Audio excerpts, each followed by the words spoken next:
সকাল সকাল আদালতের প্রাঙ্গণে চাঞ্চল্য ছড়িয়ে পড়েছে। রফমির সহ সবাই যথাসময়ে উপস্থিত, কিন্তু বিস্ময়ের বিষয়ে নুহার কোনো খোঁজ নেই। সকাল থেকে কেউ তাকে বাড়িতেও দেখেনি, যেটা সত্যি আশ্চর্যের বিষয়। আজ মামলার প্রথম দিন, এখনও কোনো পক্ষের দিকেই পাল্লা ভারী হয়নি, তবে পরিস্থিতি ধীরে ধীরে নাটকীয় মোড় নিচ্ছে।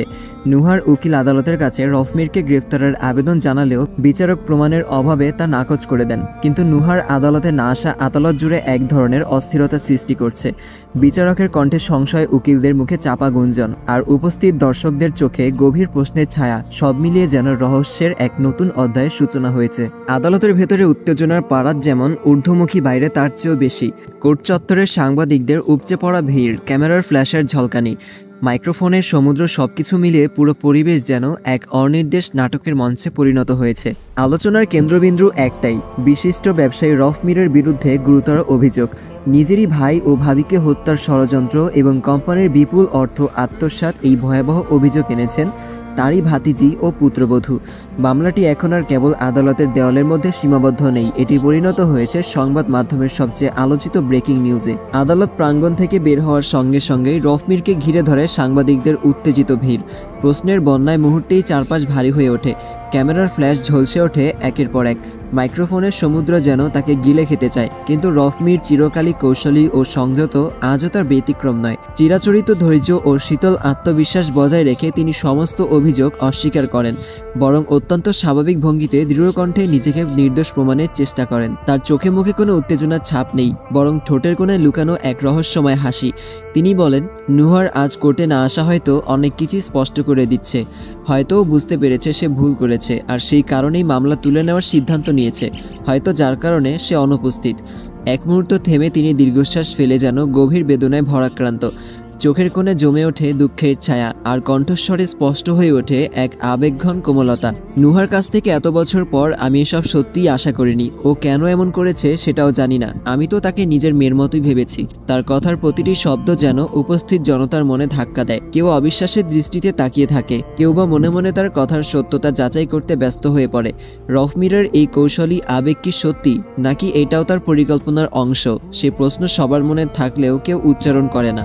এদিকে এক সাংবাদিক আকস্মিকভাবে ভিড় ঠেলে এগিয়ে আসে, তার চোখে কৌতূহল, কণ্ঠস্বরে তীক্ষ্ণতা।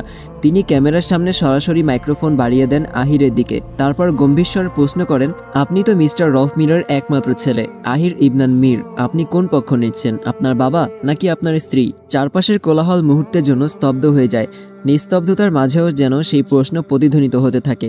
উপস্থিত জনতার শ্বাসরুদ্ধ প্রতীক্ষা, কি বলবে আহির। কিন্তু আহির কোনো উত্তর দেয় না। প্রশ্নটা তার হৃদয়ের গভীরে গিয়ে আঘাত করে, অথচ মুখাবয়বে কোনো স্পষ্ট প্রতিক্রিয়া ফুটে ওঠে না। তার চোখে এক অনির্বাচনীয় শূন্যতা, এক দৃষ্টিতে তাকিয়ে থাকে সামনের দিকে। তারপর ধীর পায়ে নীরব পদচারণায় সাংবাদিকদের ভিড় উপেক্ষা করে এগিয়ে চলে যায় সে। পেছনে পড়ে থাকে ভিড়ের গুঞ্জন, সাংবাদিকদের আরও প্রশ্ন। নুহা আস্তে আস্তে চোখ মেলল। দৃষ্টিটা প্রথমে ঝাপসা লাগছিল, চারপাশটা ধীরে ধীরে স্পষ্ট হয়ে উঠল। কিন্তু মাথার ভেতর যেন শেকলবন্দি এক তীব্র যন্ত্রণা ক্রমেই ছড়িয়ে পড়েছে। কপালে হাত রাখলো সে, গভীরভাবে শ্বাস নিল। শরীরটা ভারী মনে হচ্ছে, যেন এক অজানা ক্লান্তি পেশিগুলোকে স্থবির করে রেখেছে। মুহূর্ত কয়েক লাগলো মন ফেরায়। ধীরে ধীরে রাতের ঘটনাগুলো মনের পেটে ভেসে উঠতে শুরু করলো। আমি ছাদে বসেছিলাম, তারপর আর ঠিক তখনই হঠাৎ যেন এক ঝলকে সব মনে পড়ে গেল। শাহনাজ মীরের সঙ্গে কথা বলার পর নুহা ছাদে ছিল। রাতের বাতাসে হালকা ঠান্ডা ভাব, অথচ তার মন তখন উত্তপ্ত ছিল অগণিত দুশ্চিন্তায়। অস্থির চিন্তাগুলো মাথার ভেতর যেন পেঁচিয়ে ধরছিল এক দুঃস্বপ্নের মতো। তারপর পেছন থেকে কারো ভারী ছায়া, নিঃশব্দে এগিয়ে আসা এক অদৃশ্য অস্তিত্ব। চোখ বন্ধ করে সে যেন অনুভব করতে পারল সেই মুহূর্তটাকে শ্বাসরুদ্ধ এক আতঙ্ক।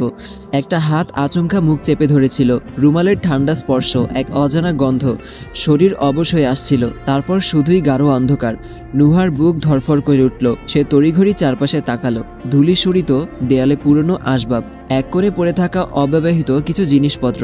জায়গাটা চিনতে তার এক মুহূর্ত দেরি হলো না। এটা তো তাদেরই বাড়ির স্টোর রুম। কিন্তু সে এখানে এলো কিভাবে? কে তাকে এখানে এনে ফেললো? নুহা ধীরে ধীরে উঠে দাঁড়ালো। মাথাটা এখনো ভারী লাগছে, পা দুটো যেন ঠিকমতো নিজের ভার সামলাতে পারছে না। কোনো রকমে ব্যালেন্স ধরে রেখে জানালার দিকে এগিয়ে গেল সে। জানালার ফাঁক দিয়ে বাইরে তাকানো মাত্রই তার শরীর ঝাঁকুনি খেয়ে উঠল। ওহ মাই গড! বাইরের আকাশ আলোয় ভরে গেছে, রোদের স্বচ্ছ কিরণ ছড়িয়ে পড়েছে চারপাশে। সকাল হয়ে গেছে, তার মানে আজ তো কোর্টের প্রথম দিন। আতঙ্কে দেরি না করে নুহা দ্রুত দরজার দিকে এগোলো। দরজায় হাত রাখতেই দেখলো দরজাটা খোলা। দরজা খোলা, বিষয়টা অবাক লাগলেও নুহা আর ভাবতে সময় নষ্ট করলো না। দ্রুত পায়ের তলায় জোরে এনে নিচে নামলো। বাড়ির ভেতর একটা অদ্ভুত নীরবতা, কোথাও কেউ নেই, কোনো সারা শব্দ নেই, যেন একটা ফাঁকা খোলসের ভেতর সে দাঁড়িয়ে আছে। নুহার চোখ ঘড়ির দিকে গেল, প্রায় 1টা বাজতে চলেছে। নুহার বুকের মধ্যে ধক করে উঠল। এখন সে কি করবে? এত বড় একটা মামলা, কোর্টে তাকে অবশ্যই উপস্থিত থাকতে হতো। আর আহির, তবে তাকে কেউ খুঁজলো না। আহিরও কি রাত থেকে একবারও খোঁজেনি? নুহা অস্থির হয়ে চারপাশে তাকালো, হাত দিয়ে মাথা চেপে ধরল। আমার ফোন কোথায়? নুহা সিঁড়ির দিকে এগোতেই হঠাৎ দরজার বাইরে থেকে কোলাহলের শব্দ ভেসে এলো। মুহূর্তের মধ্যেই বাড়ির ভেতরে প্রবেশ করলো আহির, তার পাশে রফমির এবং বাড়ির বাকি সবাই। নুহা পায়ের নিচে শূন্যতা অনুভব করলো। তার দিকে তাকিয়ে আছে সবাই, কেউ অবাক, কেউ সন্দেহের চোখে, কেউ বিরক্ত। আর আহির, তার চোখ জ্বলছে এক অজানা ক্রোধে, এক দুর্বোধ্য দৃষ্টিতে, যার মানে নুহা বুঝতে পারল না। রফমির নুহাকে দেখেই ঠোঁটের কোণে এক শীতল হাসি টেনে বলল, বাহ, এই তো তুমি এখানে, খুব ভালো সিদ্ধান্ত নিয়েছো মা, আমি সত্যিই খুশি হয়েছি। কিন্তু একটাই আফসোস, তুমি যদি অনন্ত সকালেই আমাদের জানিয়ে যেতে, তাহলে এত দুশ্চিন্তা করতে হতো না। আর তোমার কোথাও যাওয়ারই বা কি প্রয়োজন ছিল? আমাদের সরাসরি বলতে পারতে, আমরা তো তোমারই মানুষ। কোর্টে গিয়ে অযথা সময় নষ্ট করার কোনো দরকারই হতো না। রফমিরের কণ্ঠে এক অদ্ভুত কোমলতা, কথাগুলো শুনতে যতটা স্নেহশীল, ভেতরে লুকিয়ে ততটাই কপটতা, যেন বিষ মেশানো মধু, উপর থেকে মিষ্টি কিন্তু ভেতরে নিঃশেষ করে দেওয়ার মতো তীব্র। নুহার কানে কথাগুলো পৌঁছাতেই রক্ত যেন টকবক করে ফুটে উঠল। তার চোয়াল শক্ত হয়ে গেল, হাত মুষ্টিবদ্ধ হলো রাগে। দৃষ্টিটা কঠিন হয়ে স্থির হলো রফমিরের মুখের ওপর। চোখের গভীরে জ্বলে উঠল নিঃশব্দ এক আগুন, ঘৃণার আগুন। মা, আপনার এতটুকু লজ্জা করছে না? এত বড় একটা নোংরা কাজ করার পরও কিভাবে এত স্বাভাবিকভাবে অভিনয় করে যাচ্ছেন? রফমিরের মুখে এখনও সেই চিরচেনা ঠান্ডা হাসি। শীতল কণ্ঠে বলল, নুহা দেখো তুমি কিন্তু। নুহার তীব্র কণ্ঠস্বর মুহূর্তেই বাতাসে প্রতিধ্বনিত হলো, খবরদার, আপনার নোংরা মুখে আমার নাম উচ্চারণ করারও অধিকার নেই। আপনি কি ভেবেছেন আমি আপনাকে ক্ষমা করে দিয়েছি? না মিস্টার রফমির, আপনাকে এত সহজে ক্ষমা করব? আপনি ভালো করেই জানতেন যদি আমি আজ কোর্টে উপস্থিত থাকতাম, তাহলে আপনার এই ভালো মানুষের মুখোশ আজই খুলে যেত। এক মুহূর্তের জন্য রফমিরের মুখের হাসি ফিকে হয়ে গেল। চোখের কোণে এক শীতল ক্ষোভের ছায়া ঝিলিক দিল, কিন্তু পরক্ষণেই সে নিজেকে সামলে নিয়ে ধীরস্বরে বলল, নুহা, তুমি সীমা ছাড়িয়ে যাচ্ছ। কোন প্রমাণের ভিত্তিতে তুমি আমার সঙ্গে এমন আচরণ করছো শুনি?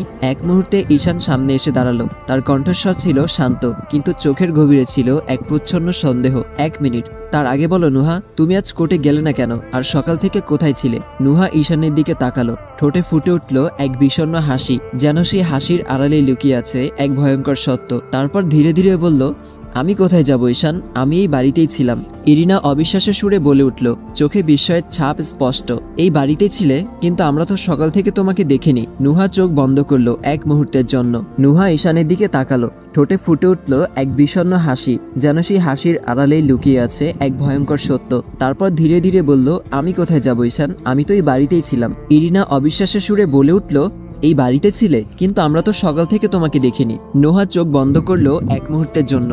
মনে ঝড় তুলে গেল কিছুক্ষণ আগের বিভীষিকাময় মুহূর্তগুলো। এক গভীর শ্বাস নিয়ে বলল, দেখবে কি করে? আমাকে কিডন্যাপ করা হয়েছিল। কেউ আমার মুখে রুমাল চাপা দিয়ে অজ্ঞান করে স্টোর রুমে ফেলে রেখেছিল, যাতে আমি কোর্টে হাজির হতে না পারি। ঘরের মধ্যে মুহূর্তেই পিনপতন নীরবতা নেমে এলো, যেন হঠাৎই বাতাস থমকে গেছে। উপস্থিত সবাই বিস্মিত, কেউ কেউ হতভাগ। ঈশান এক ধাপ এগিয়ে এলো, তার চোখে স্পষ্ট উত্তেজনা। তুমি এসব কি বলছো নুহা?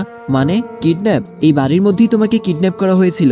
এটা কিভাবে সম্ভব? আর কে করবে এসব? নুহার চোখ আগুনের মতো জ্বলে উঠল, হাত ধীরে ধীরে মুষ্টিবদ্ধ হলো, আর কণ্ঠস্বরে যেন বিদ্যুৎ জ্বলছে উঠল। হ্যাঁ, এবং যে করেছে সে আর কেউ নয়, আমার বাবা মায়ের খুনি। আপনাদের সকলের সামনে ভালো মানুষের মুখোশ পরে দাঁড়িয়ে আছে মিস্টার রফমির। নির্বাক শূন্যতা নেমে এলো ঘরে, নিঃশব্দ বিস্ময় জমাট বাঁধল বাতাসে। কারো চোখে প্রশ্ন, কারো মুখে অবিশ্বাসের ছাপ, কিন্তু নুহার কণ্ঠে এক মুহূর্তের জন্য দ্বিধা ছিল না। সত্যের দাবিতে তার চেহারায় ফুটে উঠল এক দুর্নিবার শক্তি। ঠিক তখনই আরিফা বেগম ক্ষিপ্ত ভঙ্গিতে সামনে এগিয়ে এলেন, কণ্ঠে অবজ্ঞার ঝাঁজ। আমি নিশ্চিত এই মেয়েটার মাথা খারাপ হয়ে গেছে। কি আবল তাবল কথা বলছো? হ্যাঁ? নুহা শান্ত দৃষ্টিতে তাকালো তার দিকে, একটুও বিচলিত হয়নি, বরং তার কণ্ঠস্বর আরো দৃঢ় হয়ে উঠল। আপনার কেন মনে হচ্ছে আমি আবল তাবল কথা বলছি? আচ্ছা, আপনি নিজেই বলুন, আপনার কি মনে হয়? আমি আজ সকাল থেকে এই বাড়িতেই ছিলাম। কেউ কি আমাকে এখানে দেখেছে? কিন্তু যখন আপনারা এসে ঢুকলেন, তখন আমি এখানে। এখন বলুন, আমি এখানে কিভাবে এলাম? আরিফা বেগম তাচ্ছিলের হাসি দিয়ে বললেন, বাহ, এই প্রশ্নের উত্তর দিতে হবে? সদর দরজা তো খোলাই ছিল, যা আমি নিজেই কোর্টে যাওয়ার আগে লক করে গিয়েছিলাম। যদি মা বাসায় থাকতেন তাহলে হয়তো লক করতাম না, রমাকে রেখে যেতাম। তুমি দরজা খুলে ভেতরে ঢুকেছো, এটা কি খুব অস্বাভাবিক কিছু? আর তোমার এই কিডন্যাপের গল্প তো পুরোটাই বানানো। তোমার অভ্যাস হয়ে গেছে আমার স্বামীর নামে নোংরা অভিযোগ করে তাকে ফাঁসানোর। সারা রাত তো আমি তার পাশেই ছিলাম, কোনো সময় তাকে বাইরে যেতে দেখিনি। তাহলে কিভাবে সে তোমাকে কিডন্যাপ করে স্টোর রুমে ফেলে আসতে পারে? নুহার চোখে জ্বলে উঠল অগ্নি। এক পা এগিয়ে এসে কাপা কণ্ঠে বলল, এটা কখনোই সম্ভব নয়। আপনি মিথ্যা বলছেন। আপনি শুধু নিজের স্বামীকে বাঁচানোর জন্য এসব বলছেন, তাই না? যদি উনি না করেন তাহলে এত বড় জঘন্য কাজ আর কে করতে পারে? আপনি কিভাবে এত সহজে এত বড় মিথ্যা কথা বলতে পারেন? আহির এতক্ষণ চুপ ছিল, কিন্তু এবার আর পারল না। ধীরে ধীরে এগিয়ে এসে নুহার হাত ধরে নিজের দিকে ঘুরিয়ে নিল। তার গভীর দৃষ্টি নুহার চোখের ভেতর যেন তীরের মতো বিদ্ধ হলো। কণ্ঠস্বর কঠিন, তবু তাতে এক ধরনের হতাশা লুকিয়ে। হ্যাঁ, আপনি একাই সত্য বলছেন, তাই তো? আহিরের ঠোঁটের কোণে তাচ্ছিল্যের ছাপ ফুটে উঠল। তাহলে কি ধরে নেব পৃথিবীর সবাই মিথ্যাবাদী আর শুধু আপনিই সত্যবাদী? আপনি যা বলছেন সেগুলোর কি আদৌ কোনো ভিত্তি আছে বলে আপনার কাছে মনে হয় নুহা? নুহা ব্যাকুল কণ্ঠে বলে উঠল, আহির, বিশ্বাস করুন। কিন্তু আহির চুপ রইল। এক মুহূর্ত নীরব থেকে মাথা নিচু করল, যেন নিজের ভেতরেই কোনো দ্বন্দ্বে জড়িয়ে পড়েছে। কিছুক্ষণ পর ধীরস্বরে বলল, ঠিক আছে, এক মুহূর্তের জন্য ধরলাম আপনি সত্যি বলছেন। আমার বাবাই আপনাকে কিডন্যাপ করে স্টোর রুমে ফেলে রেখেছিল, সেটাও মেনে নিলাম। আহির এক পা এগিয়ে এসে গভীরভাবে তাকালো নুহার দিকে। আপনি ঠিক কতক্ষণ পর্যন্ত ছাদে ছিলেন? মানে আপনাকে ঠিক কখন কিডন্যাপ করা হয়েছিল? নুহা কিছুক্ষণ ভেবে বলল, প্রায় রাত 11টার দিকে। কিন্তু এক মিনিট আহির, আপনি তো তখন ঘরে ছিলেন, তাই না? তাহলে তো আপনি জানেন যে আমি রাতে ঘরে যাইনি, আর এত রাতে নিশ্চয়ই আমি কোথাও বাইরে যেতাম না। আহির মাথা নেড়ে শান্ত গলায় বলল, হ্যাঁ, আমি ঘরে ছিলাম, তবে প্রায় রাত 1টা নাগাদ ফিরেছি। আমি ভেবেছিলাম আপনি হয়তো আমার সাথে কথা বলতে চাননি, তাই অন্য কোথাও গিয়ে ঘুমিয়ে পড়েছেন, দাদির ঘর বা অনন্যার অথবা গেস্ট রুমে। আমিও আপনাকে ডিস্টার্ব করতে চাইনি, তাই আপনাকে না খুঁজেই ঘুমিয়ে পড়েছি। আহির একটু থামলো, যেন নিজেকেই যাচাই করছে। তারপর ধীরে ধীরে বলল, গতকাল রাত 1টা পর্যন্ত আমি আব্বু আর আম্মুর সাথেই ছিলাম। আব্বুর সাথে কথা বলছিলাম আপনার ব্যাপারে। আর আপনি বলছেন 11টার দিকে, বা ধরে নিলাম 12টার সময় আব্বু গিয়ে আপনাকে কিডন্যাপ করে স্টোর রুমে রেখে এসেছে, আর আমি বা আম্মু কেউই টের পেলাম না। এটা কিভাবে সম্ভব নুহা? এই কথার মাঝেই রফমিরের ঠোঁটের কোণে এক তীক্ষ্ণ হাসি ফুটে উঠল। তবে সে সেটি আড়াল করলো দ্রুত। মুখে শান্তির ছায়া টেনে এনে বলল, একটা মিথ্যাকে সত্যি বানানোর জন্য আর কত মিথ্যা বলবে তুমি নুহা? রফমিরের কণ্ঠস্বর মসৃণ, যেন এক দুর্দান্ত অভিনেতার নিখুঁত সংলাপ। আসলে তুমি বুঝতে পারছো না কোর্টে গিয়ে কি বলবে, কিভাবে তোমার মিথ্যাকে সত্য বানাবে। তাই এই নাটক সাজিয়েছো, তাই না? তুমি যা করছো তা একেবারে অপ্রত্যাশিত নুহা। তোমার কাছ থেকে এটা আশা করিনি। ঘর জুড়ে নেমে এলো একদম বন্ধ নীরবতা। চারপাশের মানুষগুলো যেন স্তব্ধ হয়ে গেছে। নুহা কিছুক্ষণ চুপ রইল। তার মুখের রেখাগুলো কঠিন হয়ে উঠল, চোখ দুটো আরো গাঢ়, আরো দৃঢ়। ঠান্ডা কণ্ঠে সে বলল, আপনারা আমাকে বিশ্বাস করতে পারছেন না, তাই না? এক মুহূর্ত নীরব থেকে নুহা শেহনাজ মিরের দিকে এগিয়ে গেল। ফুফি, আমি আপনাকে কথা দিচ্ছি, কোম্পানির 60% নয়, বরং 70% শেয়ার দিয়ে দিব। বিনিময়ে আপনি শুধু একটা সত্য বলে দিন, এই লোকটা কতটা নিকৃষ্ট, কতটা জঘন্য। আর সেই ভিডিও। শেহনাজ মির বিস্ময়ে কুঁকড়ে গেলেন। তার চোখে দ্বিধা খেলা করলো, যেন মুহূর্তের জন্য নিজের কানকেও বিশ্বাস করতে পারছেন না। নুহার কথা শেষ করতে না দিয়ে অবাক হয়ে তাকিয়ে বললেন, তুমি কি বলছো নুহা? আমি কি বলবো? তাও ভাইজানের নামে? তুমি আমাকে তোমার কোম্পানির 70% শেয়ার দিচ্ছ, কিন্তু কেন? না হয় 100% দিলেও তাও আমি ভাইজানের নামে কোনো মিথ্যা কথা বলতে পারবো না। তুমি কেন আমাকে এসবের মাঝে টানছো সেটাও বুঝতে পারছি না। আর তুমি কেন এমন কিছু করছো সেটাও আমার বোধগম্য নয়। শেহনাজ মিরের কণ্ঠস্বরের অনিশ্চয়তা যেন ঘরের বাতাসেও ছড়িয়ে পড়ল। নুহা চুপচাপ দাঁড়িয়ে রইল, তার চোখ দুটি গভীর অথচ শক্ত। নুহা বুঝতে পারল সে এক কঠিন খেলায় নেমেছে, যেখানে কেউ তার পক্ষে নেই, বরং তাকে খুব সুন্দরভাবে বোকা বানানো হয়েছে। এরা দুই ভাই বোন এখনো একসাথে মিলে এই জঘন্য খেলাটা সাজিয়েছে, শুধুমাত্র সবার কাছে নুহাকে ভুল প্রমাণ করার জন্য। নুহার স্বর বিষাক্ত তাচ্ছিল্যে ভরে উঠল। বাহ, দারুণ বললেন আপনি, কিন্তু আমি অবাক হচ্ছি মানুষ এত দ্রুত রং বদলায় যে গিরগিটিও লজ্জা পাবে। ধিক্কার জানাই আপনাকে। আহিরের চোখে ক্ষোভ জ্বলে উঠল। গভীর কণ্ঠে বলল, আপনি নিজেকে কি মনে করেন নুহা? আপনার সমস্যা কি? আসলে কি আপনার মাথা ঠিক আছে? এখন ফুফিকে এইভাবে প্রমাণ দিতে চান? নুহা এক মুহূর্ত চুপ করে গভীর দৃষ্টিতে আহিরের দিকে তাকালো। এরপর শান্ত কিন্তু দৃঢ় কণ্ঠে বলল, আপনার কি মনে হয় আহির, আমি কি আপনাকে প্রমাণ দিতে চাই? আমি শুধু চাইছিলাম অন্তত আপনি আমাকে বিশ্বাস করুন। কিন্তু আমি ভুল ভেবেছিলাম। সত্যি বলতে আমি ভেবেছিলাম অন্তত আপনার কাছে সত্যকে ব্যাখ্যা করতে হবে না, আপনাকে বোঝাতে হবে না। আহিরের কণ্ঠস্বর রুক্ষ হয়ে উঠল। আবেগ দিয়ে পৃথিবী চলে না নুহা, বাস্তবতায় প্রমাণেরও প্রয়োজন হয়। আমি আপনাকে বিশ্বাস করেই সবকিছু খুঁটিয়ে দেখতে চেয়েছিলাম, কিন্তু আপনি আমার উপর বিশ্বাস রাখতে পারলেন না। আমি বারবার বলেছিলাম, তবু আপনি শোনেননি। আমি আপনাকে বোঝানোর চেষ্টা করিনি? নুহার চোখে পানি চিকচিক করে উঠল, কিন্তু নিজেকে দুর্বল হতে দিল না। ক্ষীণ কণ্ঠে বলল, আসলে সত্য কি জানেন, আপনি কখনোই মন থেকে বিশ্বাস করতে চাননি যে আপনার বাবা এমন কিছু করতে পারে। আপনি হয়তো আমাকে সাহায্য করার অভিনয় করেছেন, কিন্তু আপনি কখনোই সত্যটা মেনে নিতে প্রস্তুত ছিলেন না। যেখানে সন্দেহের জায়গায় নেই সেখানে আপনি খোঁজ নিতেন কিভাবে? আপনার চোখ তো বন্ধ ছিল। আমি কিভাবে আপনাকে সত্য দেখাতাম? আহির কিছুক্ষণ চুপ থেকে ধীরে ধীরে বলল, আপনার প্রতি আমার বিশ্বাস অটল ছিল নুহা, কিন্তু সমস্যা আপনার ভেতরেই। আপনি কাউকে বিশ্বাস করতেই পারেন না। আপনি নিজের অহংকার আর ইগো রক্ষা করতে গিয়ে নিজের মানসিক শান্তি হারিয়েছেন। অন্যকে দোষারোপ করা, কটাক্ষ করা, অপমান করা আর অকারণে ভুল বোঝা, এটাই আপনার ব্যক্তিত্বের সংজ্ঞা। নুহা গভীর শ্বাস নিল, তারপর নিস্পৃহ কণ্ঠে বলল, আপনার মতে যা অসভ্যতা, হ্যাঁ আমি সেটাই। আমি আপনাদের মতো সভ্য হতে চাই না আহির। আর আপনার এই নিরপেক্ষতার মুখোশটাও আমি বুঝি। আপনি যতই বলুন সন্দেহ করছেন, মনের গভীরে আপনি চান আপনার বাবা নির্দোষ প্রমাণিত হোক। হয়তো আপনি জানেন যে তিনিই আমার বাবাকে খুন করিয়েছিলেন, কিন্তু আপনি লড়তে ভয় পান, স্বীকার করতে ভয় পান যে আপনার রক্তে একজন হত্যাকারীর ছায়া রয়েছে। আহিরের শরীর উত্তেজনায় কেঁপে উঠল, চোখ রাগে ঝলসে উঠল। নুহা, আপনি সীমা অতিক্রম করছেন। ঈশান দ্রুত এগিয়ে এসে বলল, নুহা, আহির ভাই তোমরা কি করছো? একটু শান্ত হও, এটা নিয়ে পরে কথা বলা যাবে। কিন্তু নুহা ঈশানের দিকে তাকিয়েও দেখল না। তার চোখে তীব্র বিদ্রূপের ছায়া ফুটে উঠল। আমি সীমা পার করছি না আহির, বরং আপনি নিজের চোখ বন্ধ করে বসে আছেন। আপনার বাবা শুধু একজন খুনি আর জঘন্য মানুষ নন, এই পুরো পরিবার, আপনার মা, আপনার ফুফি, সবাই একজন মিথ্যাবাদী। অতল নীচতা লুকিয়ে রেখেছেন নিজেদের মুখোশের আড়ালে। আপনারা কেবল টাকার জন্য মানুষকে ব্যবহার করেন, প্রয়োজনে ভালোবাসার অভিনয়ও করেন। নিজেদের স্বার্থে আপনার বাবা আপনার সম্পর্কটা জোর করে হলেও বাঁচিয়ে রেখেছেন, আর আপনিও হয়তোবা নিজের স্বার্থের জন্যই আমার সাথে এতদিন ভালো। নুহা বাকিটা বলতে যাওয়ার আগেই আহির যেন গর্জে উঠল, জাস্ট শাট আপ নুহা। তার চোখে দাউ দাউ করে জ্বলতে থাকা আগুন, শরীর ক্রোধে কাঁপছে। হাত তীব্রভাবে উঠল নুহাকে আঘাত করার উদ্দেশ্যে, কিন্তু নুহা নড়ল না। নিঃশব্দে চোখ বন্ধ করে দাঁড়িয়ে রইল, যেন সেই আঘাতের জন্য বহু আগেই প্রস্তুত ছিল। কিন্তু আহির থেমে গেল, হাত বাতাসেই স্থির হয়ে রইল, যেন কোনো অদৃশ্য বাধা তাকে আটকে দিল। মুহূর্তের জন্য পুরো ঘর নিস্তব্ধ হয়ে গেল, যেন সময়ও থমকে দাঁড়িয়েছে। নুহা ধীরে ধীরে চোখ খুলল, তার ঠোঁটে ব্যঙ্গাত্মক এক হাসি ফুটে উঠল। ঠান্ডা নির্লিপ্ত কণ্ঠে বলল, কি হলো, থেমে গেলেন কেন? মারুন, প্রমাণ করুন আপনার শরীরে আপনার বাবার রক্ত বইছে। ভালোবাসায় আঘাত করাই তো আপনাদের রীতি, তাই না? মুখে ভালোবাসা দেখিয়ে পেছনে ছুরি মারাটাই তো আপনাদের অভ্যাস। শেষ করুন এই সাজানো ভালোবাসার নাটক। আহির নুহার দিকে তাকালো না, বরং এক ঝটকায় পেছনের কাচের টেবিলে প্রচন্ড জোরে ঘুষি বসালো। মুহূর্তেই টেবিল ভেঙে খান খান হয়ে গেল, কাচের টুকরোগুলো চারপাশে ছড়িয়ে পড়ল। তার সাথে রক্ত ঝরতে লাগলো আহিরের হাত থেকে। ঘরের নিস্তব্ধতা ভেঙে গেল আতঙ্কিত চিৎকারে। ঈশান দ্রুত ছুটে এসে আহিরের রক্তাক্ত হাত ধরে ফেলল। আরিফা বেগম ছুটে এলেন ছেলের দিকে, কিন্তু আহির কারো দিকে তাকালো না, বরং ধীর পায়ে ঈশানের বাধা সরিয়ে সামনে এগিয়ে এসে বলল, আপনি খুব সুন্দর করে কথা বলছেন নুহা, বাহ, আপনার জন্য সত্যি হাততালি প্রাপ্য। আজ আপনার কথাগুলো শুনে আমার নিজের কাছে লজ্জা লাগছে আপনাকে ভালোবাসি বলে। আহিরের কণ্ঠস্বর প্রচন্ড তাচ্ছিল্যের ভারী হয়ে উঠল। আমি, আমার পরিবার, সবাই বিশ্বাসঘাতক, খুনি, মিথ্যাবাদী, আর সবচেয়ে বড় কথা, এত বছরের সম্পর্কের কোনো মূল্যই আপনার কাছে নেই। আমি সত্যিই বিস্মিত।